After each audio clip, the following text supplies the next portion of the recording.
Fairy Tale Friday. BEAR. All of the animals in the forest were on edge, because Bear was in a bad mood. Nobody could approach to ask why, because when they did, he would tear them to pieces and fling their entrails from his cave. A pile of squirrel heads and bluebird chunks littered the entrance. The smell was disgusting. So the animals called a meeting, to discuss what was to be done. Perhaps he is in a bad mood, because he hasn't been fucking enough, suggested Rabbit, to the disdain of all present, for it was well known that Rabbit could not keep his Johnson under wraps, if his life depended on it, and believed it was the answer to all of his problems. I think not, said Owl, flipping aside the tassel on his graduation cap. It is my sincere belief that he is frustrated, because he is stupid and ignorant. Aardvark rolled his eyes. You say that about everybody. When sniffing for juicy, delicious ants, I noticed that Bear's droppings have been smeary and caked with hair. That is the problem. Fox, who was even cleverer than Owl, spoke. It is true that shit has been sticking to his fur.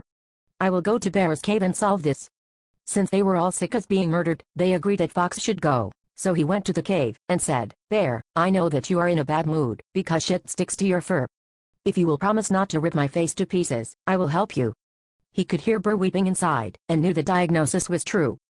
Bear's rump was caked with filth, and his asshole was inflamed and sore. It is because your ass is too close to the ground, said Fox. Today is your lucky day, as I am a Bear emergency asshole relocator, and I can redirect your intestines, so your asshole will be higher up. No more shit on your fur. No more infected rectum. Bear was overjoyed, and allowed Fox to inject him with Hibernal. 2 hours later, Fox returned to the animal meeting dressed in a bloody apron and gore-clotted green rubber gloves. Bad news, he said. Bear died on the operating table. Everyone cheered. Because nobody really cared whether the shit stuck to Bear's fur or where his asshole was, as long as they weren't having their guts smeared across his cave wall. Animals are mythificers. The end. Happy Friday.